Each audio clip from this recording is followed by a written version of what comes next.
You've seen the signs. Bridge ices before road, bridge freezes before road.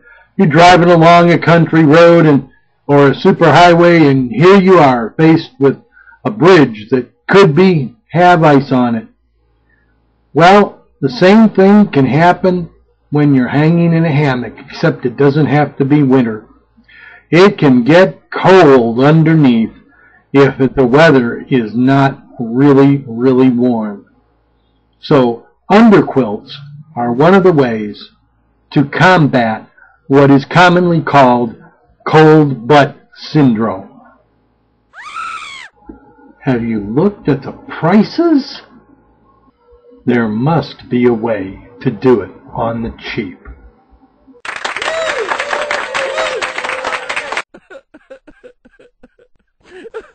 Let's face it, for cold weather insulation, you can't beat down.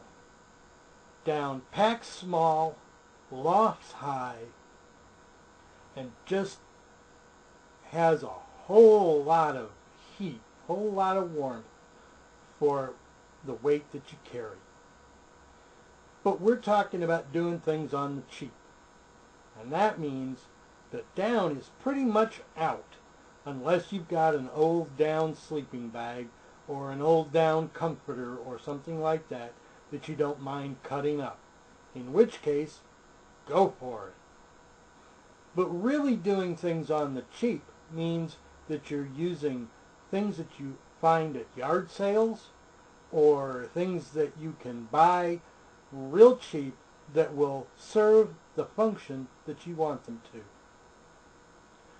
There are 2 articles on hammockforums.net that talk about transforming sleeping bags into the underquilts. One of them is addressed as a sportsman's guide sleeping bag modification to a top quilt, but it can be used successfully as an underquilt. I've done it. In addition, there is an article on the forums that talks about making a quilt from the Kick-Ass Quilts design. And I have done that using sleeping bags as well. Cheap sleeping bags are fairly easy to find. They can run anywhere from $7 or $8 up to $35, $40 in the stores. If you can find them at yard sales and tag sales, you can get them even cheaper. I made an underquilt out of a king-size comforter that I found at a yard sale for $5.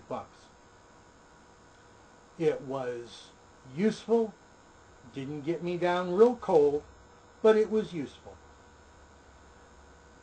What it's going to cost you is weight, bulk, and temperatures. Doing it on the cheap is going to weigh more. There's no getting around that. It's even going to weigh more than most synthetic insulations that you can buy, because you're probably going to be getting old style insulation that is just heavy. In addition, it's bulky. Those cheap sleeping bags do not pack down small. Furthermore, you won't get the same temperature allowance as you do getting down. But again, we're talking about doing it on the cheap. Are you willing to take the weight penalty and the bulk penalty in order to hang at lower temperatures longer in the year? This quilt was also made from a sleeping bag, but this one is made in a rectangular shape. It does have tie-outs for the Hennessy asymmetrical pullouts, but it is rectangular. This was made from a Sportsman's Guide sleeping bag, and it ran, I think the sleeping bag ran about $25. This has been tested down into the high 40s.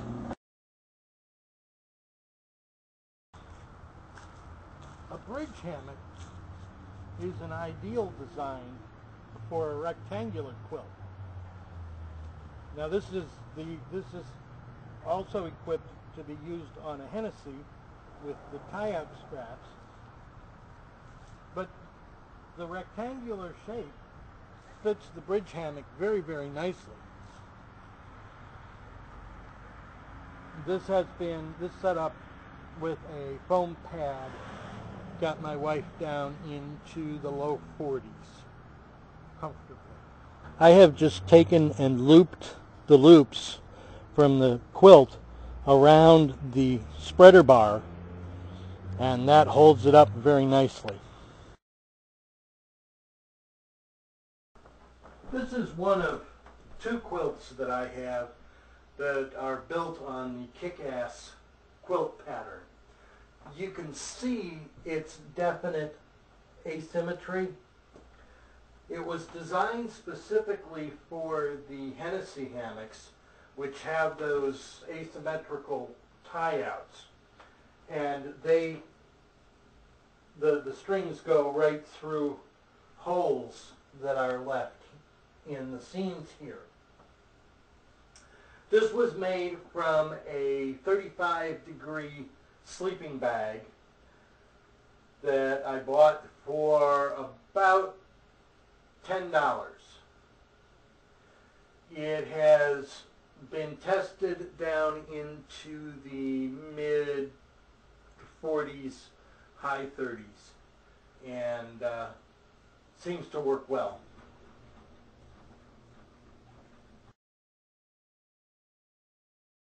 The second of my two kick-ass quilts, and this one is installed on my Hennessy Explorer. You can see where the tie-out strings come through.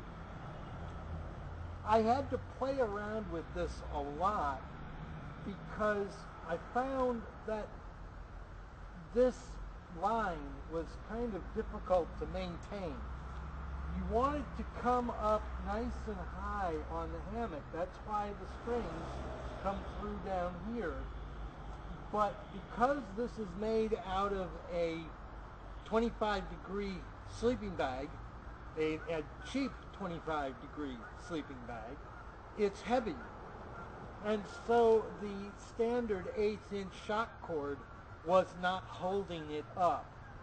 I finally ended up having to get some 1/4-inch bungee cord that I have run through this, as well as using it for the suspensions. Now you can put a slit in the kick-ass design. It is intended to be made that way, but I found that it was more bother than it was worth, in my opinion. There you have it. Two projects that you can do fairly quickly. They're not a long-term project. Two projects you can do using cheap materials that will get you down into the 30s and the 40s. If you add some closed cell foam inside the hammock, you can get down farther than that. So that's one part of a whole sleep system, but it does give you some ideas of how you can do top quilts on the cheap.